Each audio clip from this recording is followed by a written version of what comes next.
Hi everyone, welcome back to BioSort. कैसे हैं आप सब? I hope you're all doing good today, right? So, congratulations, this is the final part of the series for the human digestive system. ठीक है, हमने last classes में पूरा अपना holozoic mode of nutrition complete करा. We discussed about the ingestion, digestion. We talked about absorption, assimilation and then egestion, right? And उसके accordingly हमने पूरा elementary canal and accessory glands के बारे में समझा था. Okay? आज का सेशन कुछ बहुत ज़्यादा डिफ़िकल्ट नहीं है, बट हाँ चीज़ें कुछ ऐसी हैं जो फैक्चुअल होंगी, जो डायरेक्टली याद रखनी पड़ेंगी. ओके, सो बहुत ज़्यादा लंबा लेक्चर भी नहीं होगा, जल्दी से हम इसको भी फिनिश ऑफ कर लेंगे. सो सबसे पहले आज की क्लास में हम पढ़ेंगे हार्मोनल कंट्रोल ऑफ डाइजेशन की. किस तरीके से hormones plays an important role when it comes to the digesting of the food in our body. ठीक है, इसके बाद वो न्यूट्रिएंट्स जो एनर्जी यील्ड करते हैं उनका क्या सिग्निफिकेंस है, okay, and how much amount of energy is being release, वो सारी चीज़ें डिस्कस करेंगे.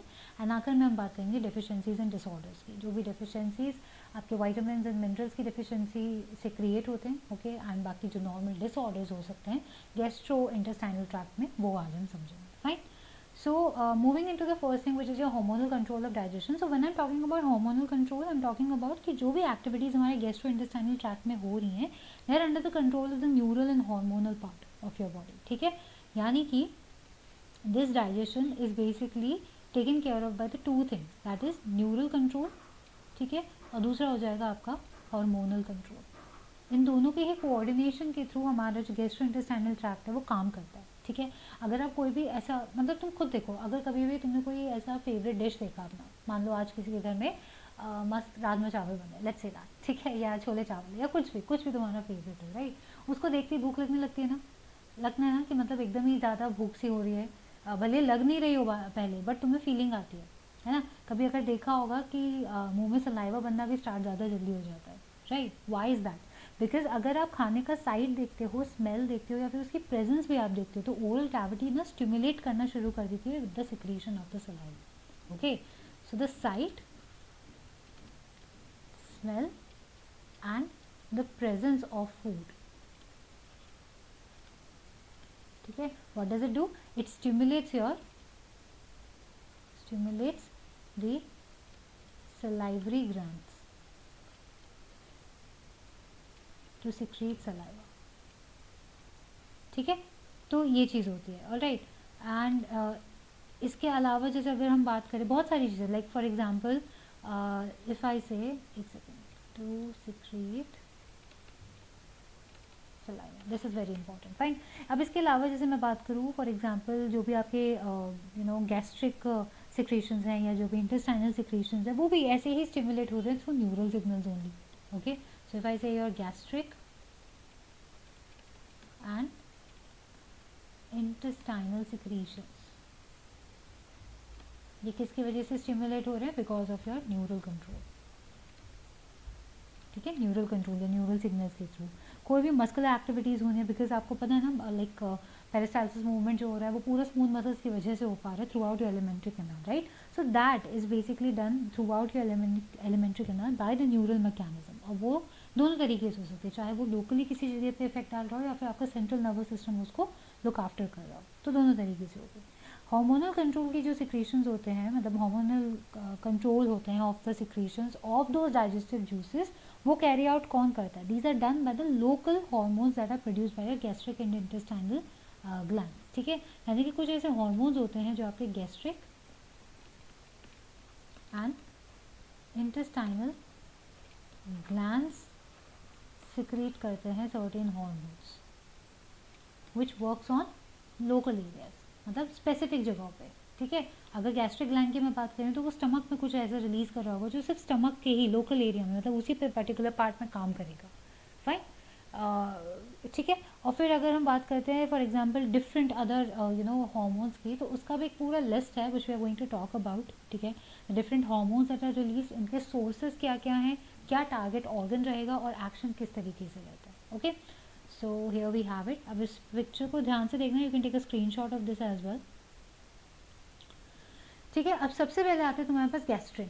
ऑलराइट, सो ये जो गैस्ट्रिन है, गैस्ट्रिन इज अ हार्मोन जो स्टमक रिलीज करेगा. अब स्टमक रिलीज कर रहा है तो वो लोकली स्टमक को भी टारगेट ऑर्गन में लेके चलेगा. ठीक है, अपने लिए ही रिलीज कर रहा है. इसका काम क्या होता है? To stimulate the gastric gland and secrete and release of the gastric juices. यानी कि गैस्ट्रिन हार्मोन का काम ही होता है कि वो गैस्ट्रिक ग्लैंड उसको स्टिमुलेट करे, उसको थोड़ा सा नच करे कि भाई चलो काम करो, गैस्ट्रिक जूसेस निकालो, और it helps in the release of the gastric juices. Fine. फिर बारी आती है तुम्हारे पास एंटेरोगेस्ट्रॉन की, ठीक है, जिसे हम गैस्ट्रिक इनहिबिटरी पेप्टाइड भी कहते हैं, जीआईपी भी बोलते हैं, ये बहुत इंपॉर्टेंट है। Alright, this is very important. तो ये जो एंटेरोगेस्ट्रॉन है बेसिकली ये रिलीज होता है कहाँ पे, ड्यूडेनम पे। एंड ड्यूडेनम तुमको याद है, duodenum is it is the first part of your small intestine, ठीक है, ये स्मॉल इंटेस्टाइन का पहला पार्ट होता है, लेकिन इसका जो टारगेट ऑर्गन होता है वो होता है स्टमक, ठीक है। तो गैस्ट्रिक इनहिबिटरी पेप्टाइड, समझ पा रहे हो इसका मतलब क्या है। गैस्ट्रिक यानी कि गैस्ट्रिक ग्लैंड्स की बात हो रही है, लाइक गैस्ट्रिक सिक्रीशन की बात हो रही है। इनहिबिटरी यानी कि किसी चीज़ को रोकना है, एंड पेप्टाइड यानी कि पेप्टाइड्स किस चीज़ का पार्ट थे, याद आ रहा है ना, प्रोटीन्स की जब हम बात करते हैं, है ना, प्रोटीन्स के ऊपर इनएक्टिंग करना। सो बेसिकली इसका काम होता है कि स्टमक में ये क्या करेगा, ये इनहिबिट कर देता है गैस्ट्रिक सिक्रीशंस को एंड उनकी मोटिलिटी को, यानी कि जो गैस्ट्रिक ग्लैंड्स होते हैं उनकी जो कॉन्ट्रैक्शन उनमें हो रही होती है, जो भी मस्कुलर मूवमेंट उनमें हो रही होती है, उसको स्लो डाउन करता है, उसे इनहिबिट कर देता है, ताकि गैस्ट्रिक का जूसेस का जो सिक्रीशन है वो बहुत ज़्यादा ओवरलोड ना हो जाए, ठीक है। फिर बारी आती है सिक्रेट्रिन की। ये पहला हार्मोन है जो साइंटिस्ट ने डिस्कवर करा था ह्यूमन एनाटॉमी में, ठीक है, और ये भी ड्यूडेनम में रिलीज हो रहा है, लेकिन इसका जो टारगेट साइड है वो है पेनक्रियास, लिवर और स्टमक। तो सिक्रेट्रिन का क्या काम है, सिक्रेट्रिन का काम होता है it helps in releasing the bicarbonates. Bicarbonates को मैंने तुमको पहले भी बताया था, दिस अलाउज द नलिफिकेशन और like the neutralization of your acidic kind, याद है ना, एसिडिटी को न्यूट्रलाइज करने के लिए ज़रूरी था। तो ये रिलीज करता है bicarbonates in the pancreatic juice. जब पेंक्रियाटिक जूस में बाइकार्बोनेट्स आएगा तभी, जब ये आपका पेंक्रियाटिक जूस इंटेस्टाइन में पहुंचेगा and it will act on the kind, तभी वो एसिडिक से बेसिक में बदलेगा, बेसिकली न्यूट्रलाइज होगा, ठीक है। ये ऑल्सो हेल्प करता है increase in the secretion of the bile, bile की सिक्रीशन को बढ़ाएगा, और साथ के साथ आपके गैस्ट्रिक सिक्रीशन एंड उसकी जो मोटिलिटी है, मतलब यही वाला पॉइंट, ठीक है, उसको डिक्रीज करने में हेल्प करता है। फाइन। फिर आती है बारी आपके कॉलिसाइटोसिस्टोकाइनिन की, ठीक है, cholecystokinin पेनक्रियोएंजाइमिन, wow it's difficult to pronounce, ठीक है।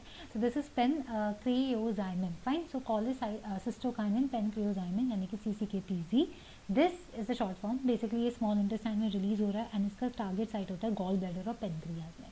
इसका काम सिर्फ ये होता है कि जो आपका बाइल जूस का बढ़ाना है, बेसिकली मैंने तुम्हें पहले भी बताया था कि लिवर बाइल जूस बनाता है, लेकिन वो स्टोर गॉल ब्लैडर में होता है, ठीक है। तो ये जब रिलीज़ होगा तो स्मॉल इंटेस्टाइन के पास जैसे ही खाना आया वो रिलीज़ करता है CCK-PZ को, ठीक है, वो इसे रिलीज़ करेगा, ये जाएगा टुवर्ड द गॉल ब्लैडर, और गॉल ब्लैडर को ये संदेश देगा, उसको बेसिकली उस पर इनैक्ट करेगा, ताकि गॉल ब्लैडर कॉन्ट्रैक्ट करना शुरू करे, ताकि वो बाइल को रिलीज़ करना स्टार्ट करे, so that common bile duct के थ्रू वो सीधे आके पहुँचे आपके इंटेस्टाइन में, ठीक है। इसके बाद वो ऑल्सो स्टिमुलेट करता है पेनक्रियाज को, ताकि वो भी अपना डाइजेस्टिव एंजाइम्स हैं और जूसेस हैं उनको रिलीज आउट करें, ओके। फिर आती है बारी ड्यूओक्रिनिन की। सो ड्यूओक्रिनिन ड्यूडेनम में रिलीज हो रहा है, ड्यूडेनम में ही इसका टारगेट साइट है, एंड ये स्टिमुलेट करता है ब्रनर्स ग्लैंड को, ठीक है। ब्रनर्स ग्लैंड तुमको याद होगा, मैंने पहले भी बताया था, क्या काम था ब्रनर्स ग्लैंड का, कुछ याद आ रहा है? ब्रनर्स ग्लैंड का काम क्या था, it was the sub mucosal gland, जिसका काम था क्या, म्यूकस बनाने का, ठीक है, म्यूकस बनाने का और कुछ एंजाइम्स को बनाने का ये काम करता था, फाइन।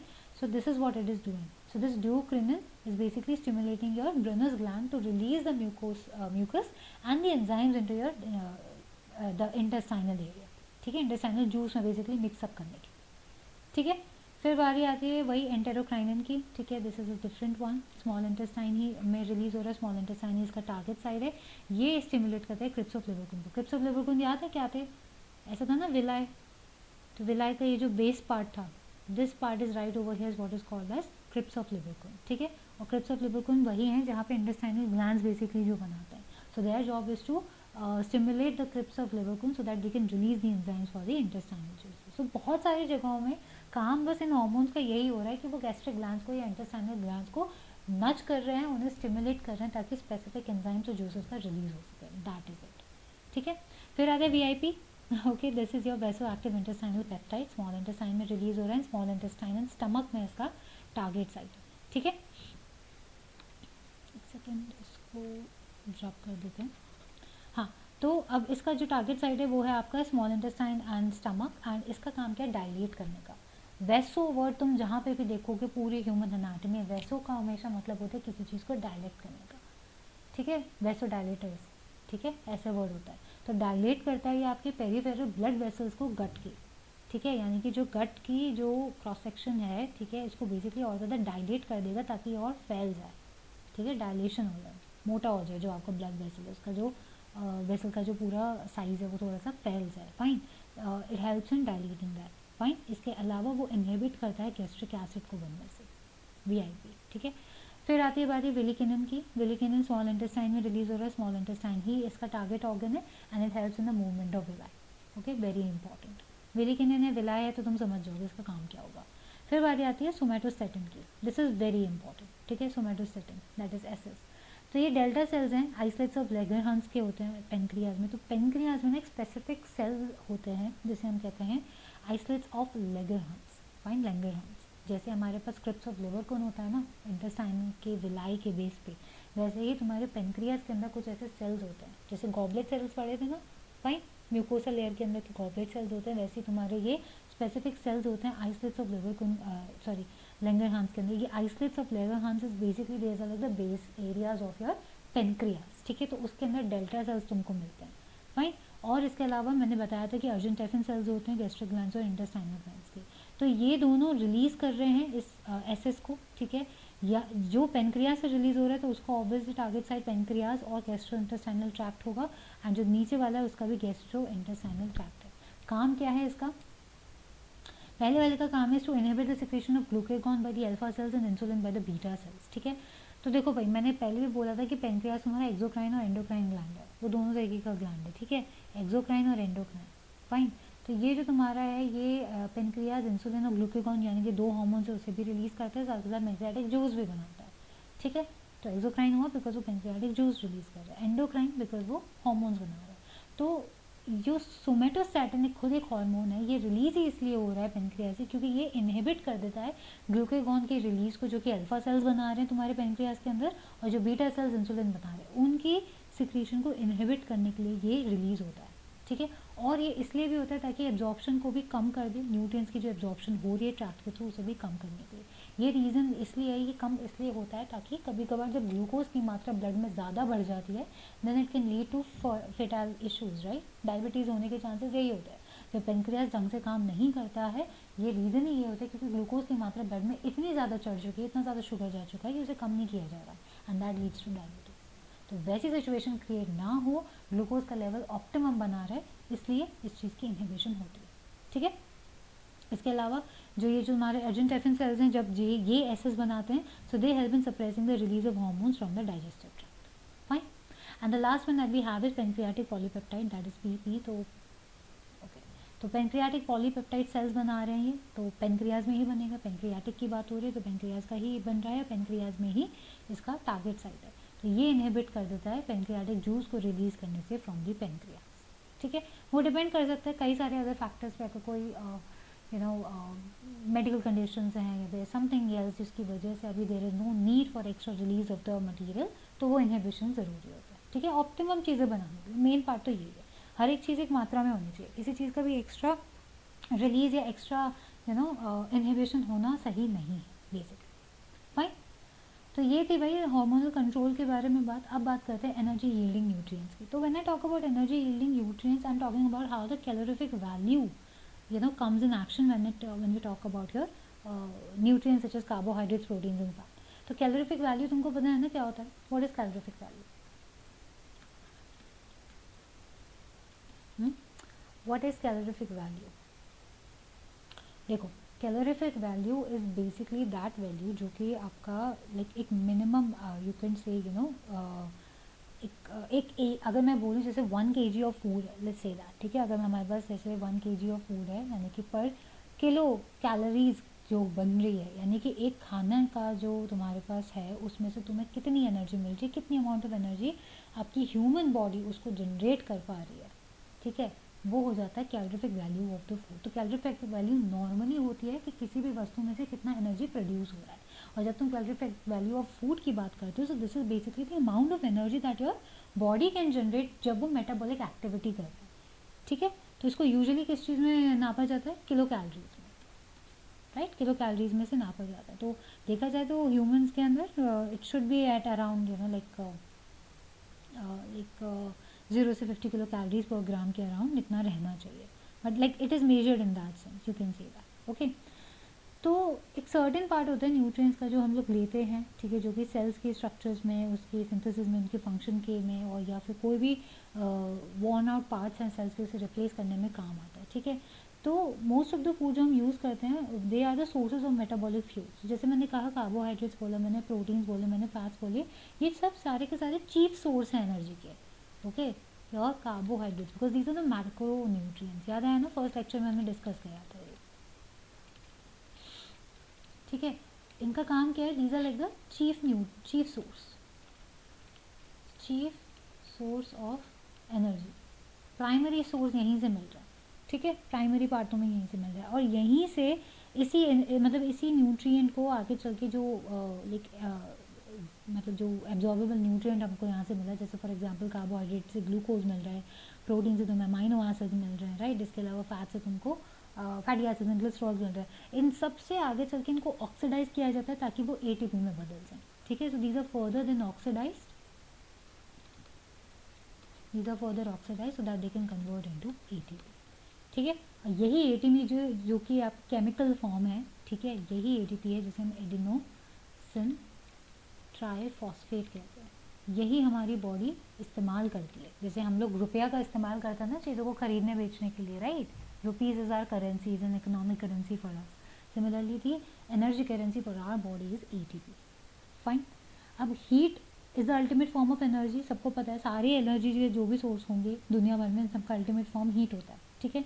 तो जो भी वैल्यू मतलब एनर्जी वैल्यू मिलती है हमें फूड की, खाने की, या किसी भी फ्यूल की, वो भी इसी टर्म्स में एक्सप्रेस करी जाती है, वो भी हीट एनर्जी के फॉर्म में एक्सप्रेस की जाती है।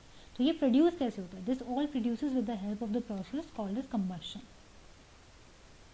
ठीक है, कंबशन के थ्रू हो रहा है। तो कंबशन में कितना हीट एनर्जी निकल रहा है, यही चीज़ मापी जाती है, ठीक है, यही चीज़ मापी जाती है। तो the heat energy that is release by the combustion of what, by the combustion of 1 gram, remember this, 1 ग्राम खाने के कंबशन से, राइट, 1 ग्राम खाने की कंबशन से जो भी हीट एनर्जी रिलीज हुई, उसी को हम क्या कहते हैं, उसी को हम कहते हैं कैलोरीफिक वैल्यू, खत्म बात, ठीक है। तो इसको तुम कैसे भी डिफाइन कर लो, जब तुम्हें हीट बतानी है तो that heat that is produced can be produced either in calories, मैंने पहले ही बोला किलो कैलोरीज में आप लिख सकते हो, यानी कि अगर हीट एनर्जी को बताना है तो या तो तुम इसे जूल्स में भी नाप सकते हो, ठीक है, या फिर you can do it in calories as well, CAL, fine, okay. अब ये जो कंप्लीट कंबशन होगा ना उस 1 ग्राम फूड का, वही चीज़ देखी जाती है, कंप्लीट कंबशन होना चाहिए, इनकम्प्लीट कंबशन से काम नहीं बनता, इनकम्प्लीट कंबशन होता भी नहीं है बॉडी में, ओके। तो once the complete combustion of that 1 gram food happens, this happens through like, इसको हम पता कैसे करते हैं, थ्रू अ बॉम्ब कैलोरीमीटर, ठीक है। एक क्लोज मेटल चेम्बर होता है जिसमें ऑक्सीजन भर दी जाती है, तो उसके थ्रू पता चलता है। तो यूजुअली अगर आप देखो तो 1 किलो कैलोरीज का अगर तुम देखोगे तो कितने किलो जूल्स का वो बन रहा है, this is basically around 1 kilo calories is equals to 4.184 kilo joules, ठीक है। ये है तुम्हारा मतलब 1 किलो कैलोरीज अगर रिलीज हो रही है एनर्जी की, so this is basically the amount, यानी कि 1 kilo calories amount of heat energy that is needed so that we can raise the temperature of the 1 kilogram of water through 1 degree Celsius. तो इसको आप ऐसे भी express करते हो, जब हम कैलोरीफिक वैल्यू की हम बात करते हैं तो हम ये भी बात कर रहे हैं कि अगर 1 किलो कैलोरी से जो भी आया, मतलब जो हमारे पास 1 किलो कैलोरी हमको मिल रहा है, it is nothing but it is that amount that is required to it is that amount of the heat energy that is required to raise the temperature of 1 kilogram of water through 1 degree Celsius, and that is how you also express your calorific value, ठीक है, fine। तो 1 kilo calorie amount of heat energy that is needed to raise the temperature of 1 kg water by 1 degree Celsius, ये याद रखते हैं, ठीक है। इसको हम ऐसे भी लिख सकते हैं, फाइन। अब यूजुअली जब आप बात करते हैं जैसे कार्बोहाइड्रेट्स की मैम, फिर प्रोटीन की, इन सब की कैलोरीफिक वैल्यूज़ क्या रहती हैं यूजुअली, तो देखो अगर हम देखें तो आपकी कैलोरीफिक वैल्यू कार्बोहाइड्रेट्स की अराउंड होती है, जैसे 4.1 किलो कैलोरीज हो गया, ठीक है।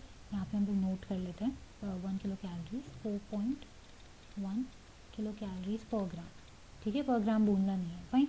अगर मैं प्रोटीन्स की बात करूँ तो 5.65 हो जाएगा, दिस इज 5.65 किलो कैलोरीज पर ग्राम, ओके। और लास्ट में तुम्हारे पास जो फैट्स होते हैं वो 9.45, सबसे ज़्यादा तुम्हें फैट से ही मिलती है, 9.45 किलो कैलोरीज पर ग्राम। तो ये तुम्हारी नॉर्मल कैलोरीफिक वैल्यूज़ होती हैं, ठीक है, बॉडी में।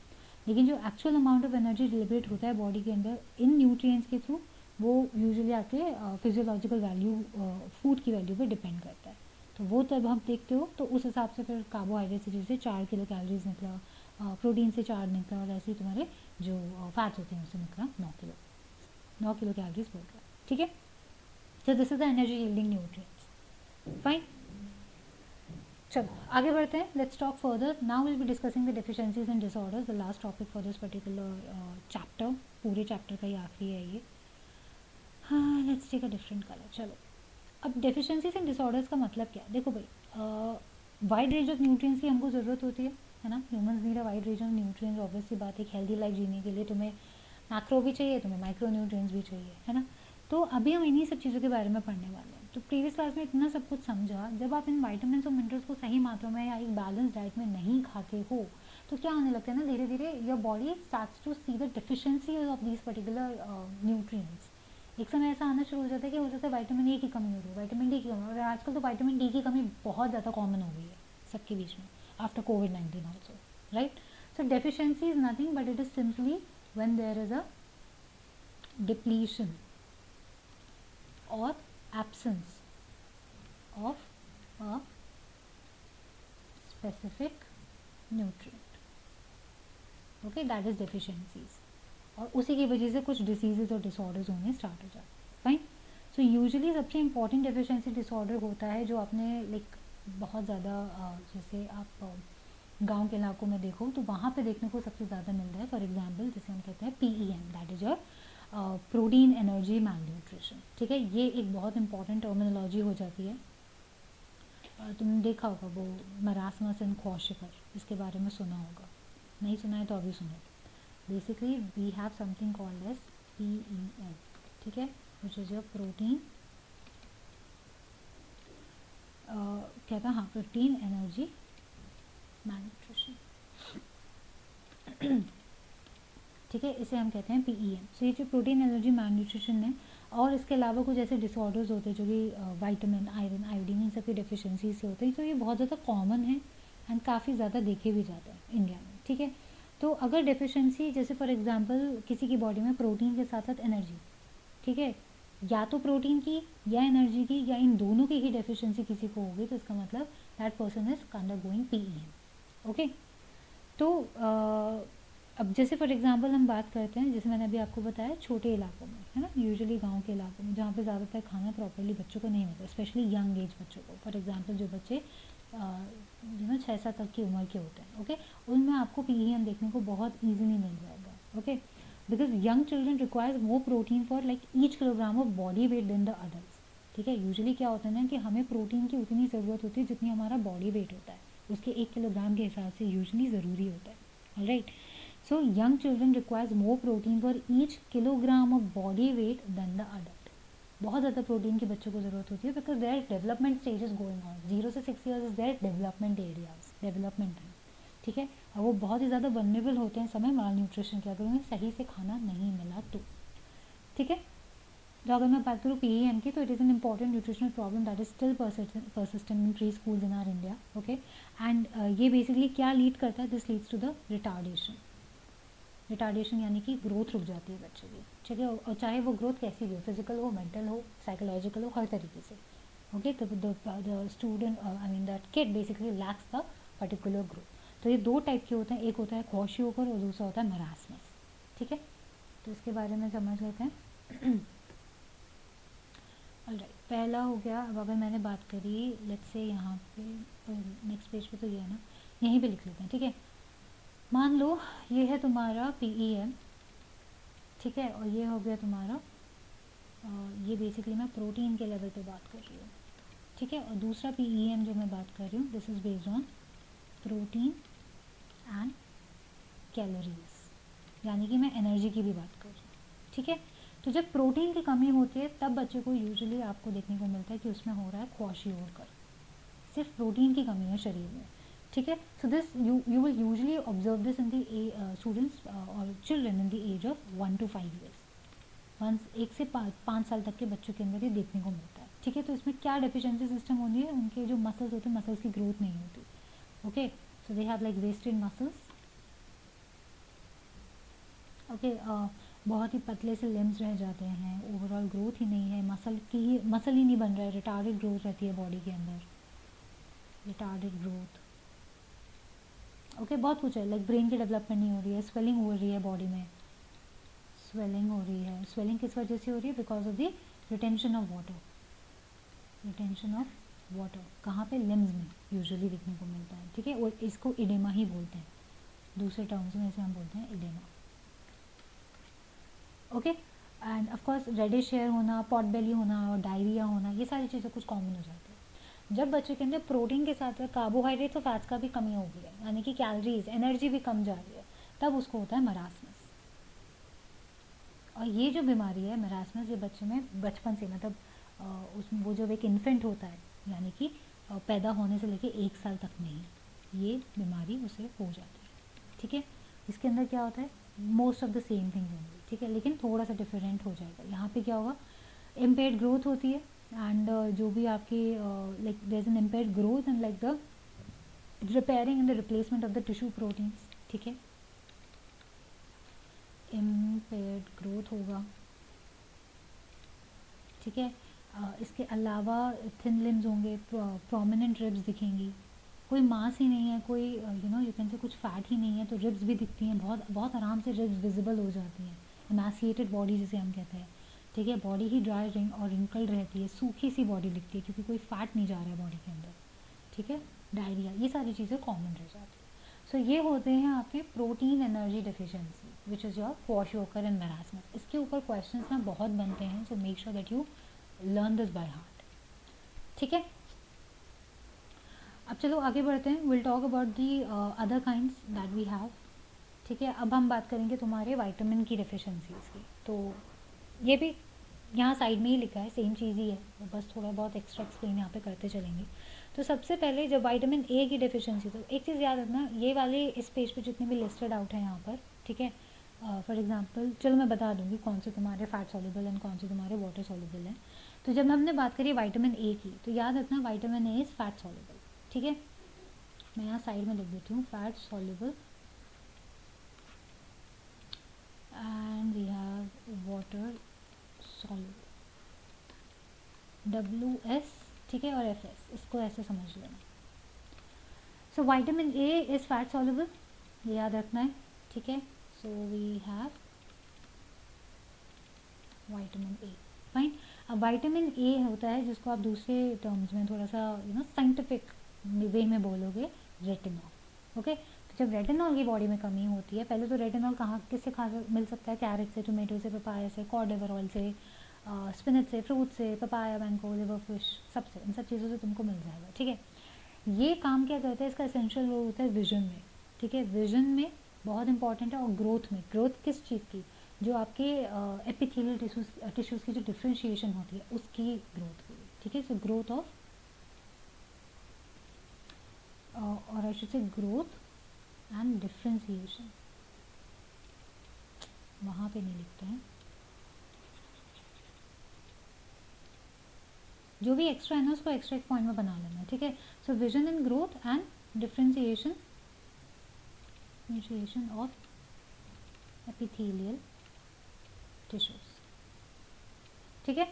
अब अगर इसकी डेफिशिएंसी होगी तो क्या होगा, नाइट ब्लाइंडनेस, रात में दिखना बंद हो जाएगा बेसिकली, ठीक है। नाइट ब्लाइंडनेस मतलब दिखाई देना ख़त्म हो जाएगा, पार्शियल आईसाइट लॉस भी हो जाता है कभी कभार। Then we have xerophthalmia, fine, and abnormal epithelial cell growth, alright. Keratinization of skin भी होता है, यानी कि केराटिन का बनना भी बंद हो जाता है, ओके। सो दिस, अब इसका एक थोड़ा सा एक इंपॉर्टेंट चीज़ यहाँ पे याद रख लेना कि सबसे पहला ये सबसे पहला फैट सॉल्युबल विटामिन है जो डिस्कवर हुआ था, okay. So this was the first fat soluble vitamin that was discovered by MC Collin, okay. So this was discovered by MC,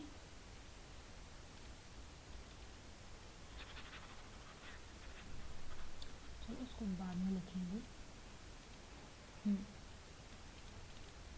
first fat soluble vitamin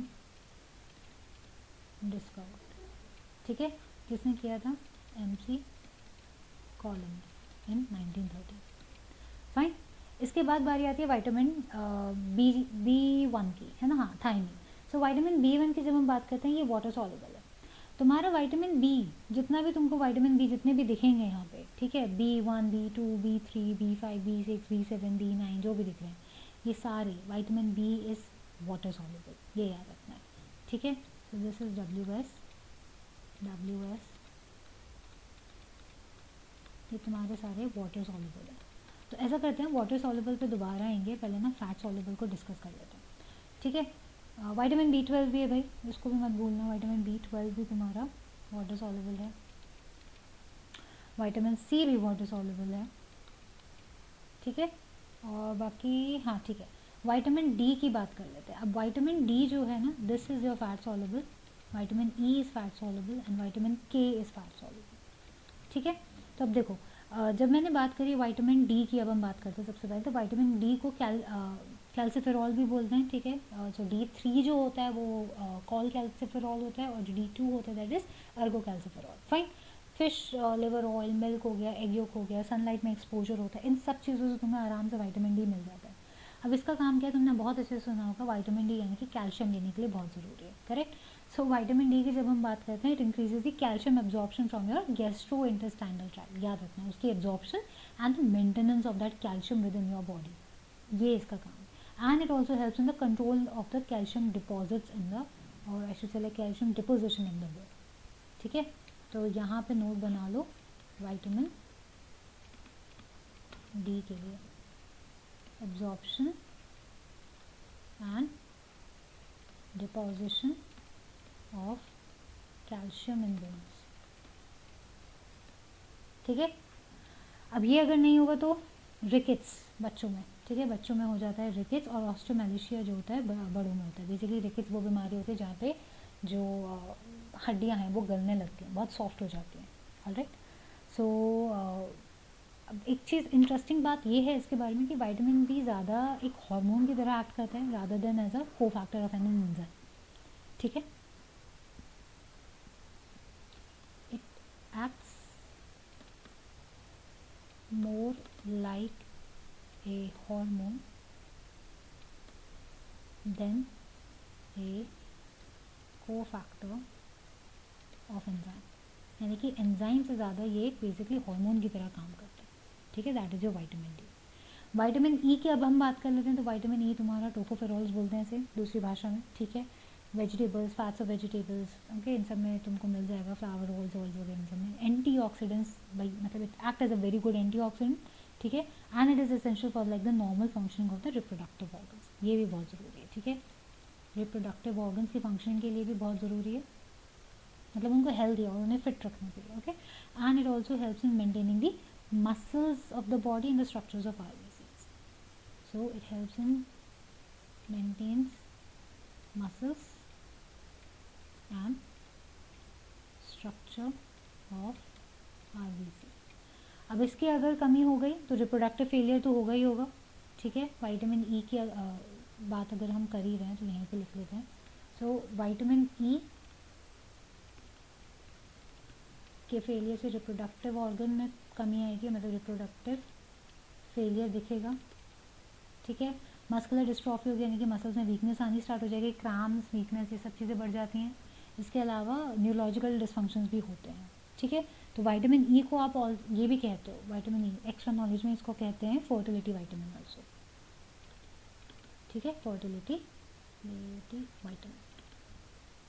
and last fat soluble vitamin जो होता है that is a vitamin के, जैसे phylloquinone and मेनाक्विनोन्स, ये इसके अंदर की category आती है, ठीक है। तो ग्रीन वेजिटेबल्स पता ही है तुमको, है ना, ग्रीन लीफी वेजिटेबल्स, वो ये मीन्स ऑयल्स, टोमेटोज, इन सब से खाने में मिलता ही है, फाइन। अब विटामिन के अंदर भी पता है बहुत सारे लाइक डेरिवेटिव्स हैं, जब मैं कहती हूँ लाइक विटामिन के, तो तुमको बहुत सारे मिल जाएंगे, like we have K, vitamin K1, then we have like K2 and then we have K3, ठीक है। तो इसमें जो K1 है ना वो फाइलोक्विनोन होता है, मेनाक्विनोन K2 होता है, और मेनेडाइन जो होता है वो K3 होता है, ठीक है, वो होता है तुम्हारा K3।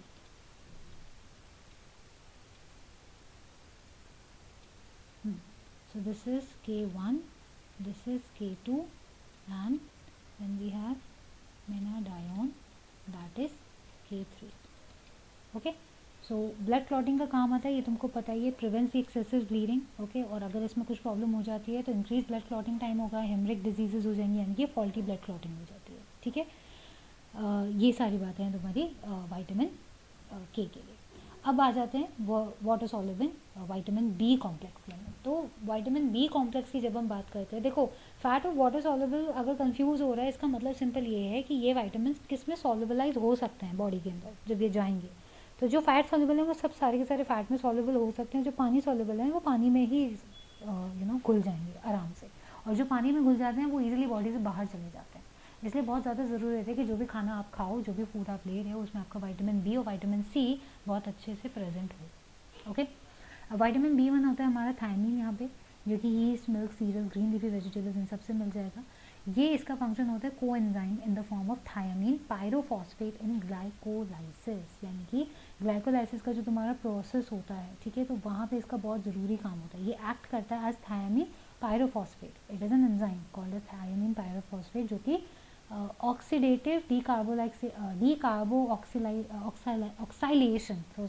डीकार्बोक्साइलेशन में हेल्प करता है ऑफ योर पायरुवेट. पायरुवेट को तोड़ने के लिए काम में आता है. ठीक है, ये मतलब है सिंपल सा. ग्लाइकोलाइसिस क्या है, तोड़ना ही तो है ना.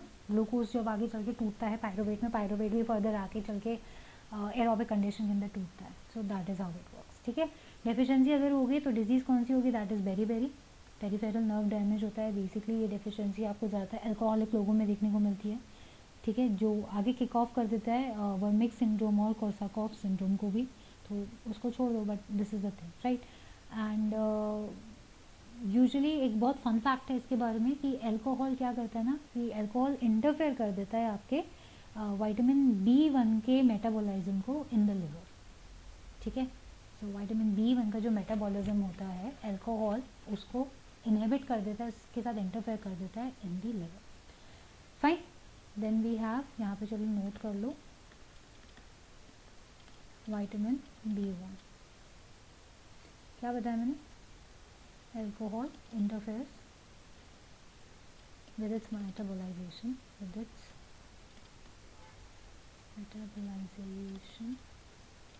in liver.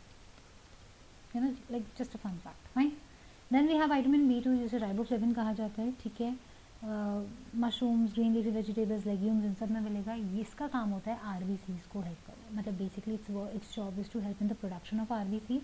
ठीक है, इसके अलावा ये कोएंजाइम की तरह एक्ट करता है in the form of FMN, that is your flavin mononucleotide, and FL that is flavin adenine dinucleotide in the redox reactions. तो बॉडी के अंदर जो रिडॉक्स रिएक्शंस होते हैं, जो हमारे टीसीए साइकिल में और ईटीसी साइकिल्स में, वहाँ पे इसका काम आता है. ठीक है, अगर इसकी डेफिशिएंसी होगी तो उसी डिजीज को हम बोलते हैं केलियोसिस. एंड केलियोसिस क्या है, the lesions of corner of your mouth, lips and tongue, यानी कि इनमें लेजन्स आ जाते हैं, पेनफुल एक स्कैब सा बनना शुरू हो जाता है कॉर्नर में, माउथ के कॉर्नर में और टंग में. ठीक है, इसको हम येलो एंजाइम भी कहते हैं. कहाँ लिख दें, यहीं लिख देते हैं, चलो इसे हम येलो एंजाइम भी कहते हैं. ठीक है, विटामिन बी3 नाइसिन को बोलते हैं. ऑलराइट, और ये meat, poultry, fish, legumes, yeast, liver, इन सब से तुमको देखने को खाने को मिल जाएगा ये विटामिन बी3. और ये भी कोएंजाइम की तरह एक्ट करता है in the form of NAD and NADP plus in the redox reaction. तो जब तुम्हारी टीसीए साइकिल चल रही होती है बॉडी के अंदर, ठीक है, एंड उसके अंदर जब तुम्हारे एनएडी और एनएडीपी प्लस की फॉर्मेशन हो रही होती है, ये वही है जब तुम्हारा क्या नाम है, एनर्जी की साइकिल चलती है. ठीक है, ग्लाइकोलाइसिस और वो सारी चीज़ें, फाइन. तो उसमें ये कोएंजाइम की तरह एक्ट करता है.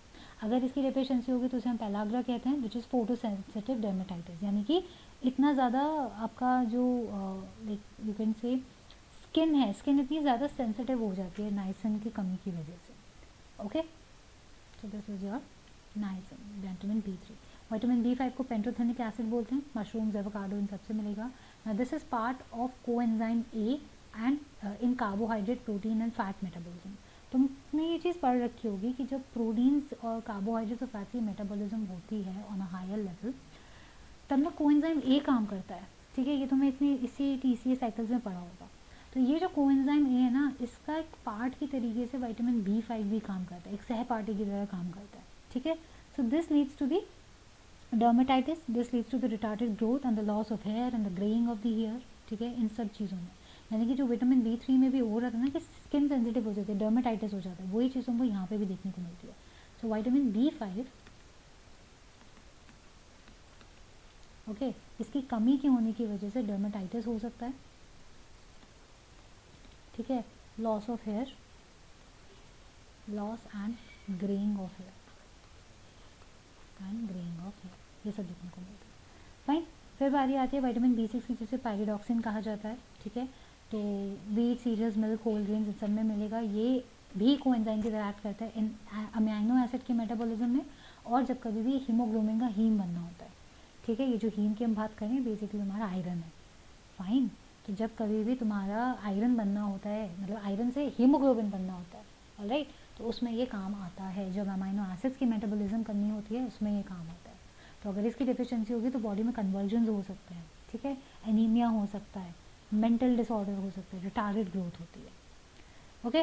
Vitamin B7 is biotin, fine.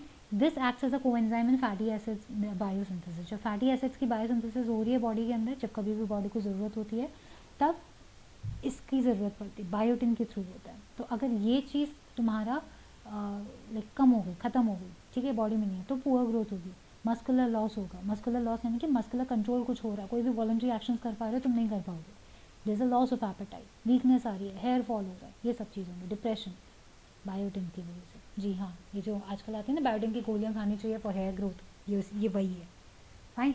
And vitamin B9 जो है that is your folic acid, ठीक है। ये ग्रीन लीफी वेजिटेबल से मिलेगा, and this is very much essential for the making of the red blood cells, their maturation, their synthesis, okay, and nucleic acid की synthesis के लिए भी। तो ये क्या कॉज कर सकता है, ये कॉज कर सकता है megaloblastic anaemia, this can cause megaloblastic anaemia, यानी कि बहुत ही बड़े लेवल पर बेसिकली एनीमिया, ठीक है, खून की कमी होना शुरू हो जाती है, फाइन। तो ये है तुम्हारे विटामिन B7 B9 तक का। B12 की जब हम बात करें, जैसे आप कोबालामिन बोलते हो, ठीक है, साइनोकोबालामिन, राइट, इसको हम कैसल्स एक्सट्रिंसिक फैक्टर भी कहते हैं। सो विटामिन B12 को क्या कहा जाता है, कैसल्स एक्सट्रिंसिक फैक्टर, ठीक है। मीट, फिश, एग, इन सबसे मिलेगा। ये भी अमाइनो एसिड की मेटाबॉलिज्म और रेड ब्लड सेल्स के मैच्योरेशन में काम आता है, okay, and this leads to the pernicious anaemia, fine. बहुत ज़रूरी है ये इन सब की लाइक प्रॉपर ब्लड सर्कुलेशन को मेंटेन करने के लिए। And the last one that we have over here is vitamin C, that is called as ascorbic acid. जितने भी सिट्रस फ्रूट्स हैं, ठीक है, संतरा, लेमन, टमाटो, आंवला, इन सब में बहुत भर भर के विटामिन C मौजूद होता है। इसको बहुत ज़्यादा ही खाना चाहिए, to be honest, fine. And then finally coenzyme की तरह ये भी एक्ट करता है as antioxidants in building of the collagen in your body. अगर इसकी कमी हो जाती है then this leads to the scurvy, यानी कि जो गम्स एंड टीथ हैं इनकी हेल्थ को अच्छा रखने के लिए बहुत ज़रूरी है विटामिन C। अगर इसी की कमी होगी तो ब्लीडिंग स्टार्ट हो जाती है, ठीक है। So this was the whole chapter. मुझे लग रहा था कि ये सेशन थोड़ा सा छोटा होगा, but actually was a long one, right, but this covers up your whole digestive system. We are done with all the particular things, right. And या वन मोर थिंग, इसके अलावा if there is like for example कुछ और भी ऐसे disorders होते हैं जो हम बॉडी के डिसऑर्डर्स देखते हैं, जैसे कि तुम्हारा जॉन्डिस है, वॉमिटिंग है, तो ये सब क्या है, ये सब भी आपके गैस्ट्रो या डाइजेस्टिव डिसऑर्डर्स हो गए बेसिकली। एंड नॉर्मली बहुत से सब होते हैं बिकॉज ऑफ द बैक्टीरियल और वायरल इन्फेक्शंस, ठीक है। तो अगर जैसे मैंने बात करी लेट्स से टेपवॉर्म की, यहाँ पे हम लोग लिख ले सकते हैं, ठीक है। तो अगर कोई वायरल इन्फेक्शंस हो रहे हैं, for let's say viral infections हैं, राइट, या कोई बैक्टीरियल इन्फेक्शंस हैं, तो इन्हीं सब की वजह से ज़्यादातर आपके डाइजेस्टिव इश्यूज होते हैं, fine. And that could all B because of the certain parasites. कुछ पैरासाइट्स इन्फेक्शंस भी होते हैं, फॉर एग्जांपल टेपवॉर्म हो गया, ठीक है, टेपवॉर्म की वजह से हो गया, राउंड वॉर्म की वजह से हो गया, हो जाता है पेट में कीड़े होना जैसे हम कहते हैं, right. So those are all your parasites. So जैसे हम बात करते हैं जॉन्डिस की, है ना, तो जॉन्डिस क्या होता है, इस डिसऑर्डर में क्या होता है, जो बिलिरुबिन और बिलिवर्टिन थे, जो बाइल पिगमेंट्स थे, ठीक है, इनका इंक्रीज हो जाता है in blood which causes the yellowness in your skin, in your eyes, ठीक है, और ये आपके लिवर को इफेक्ट करता है। तो एक हो गया जॉन्डिस हो गया, जॉन्डिस हो गया, ठीक है। जॉन्डिस के अलावा वॉमिटिंग हो जाती है जब आप कि वो होती है like ejection of that stomach contents through the mouth, like उल्टा इजेक्शन होता है, रिफ्लेक्स एक्शन होता है, that is your vomiting, nausea feeling देता है, ठीक है. डायरिया हो गया.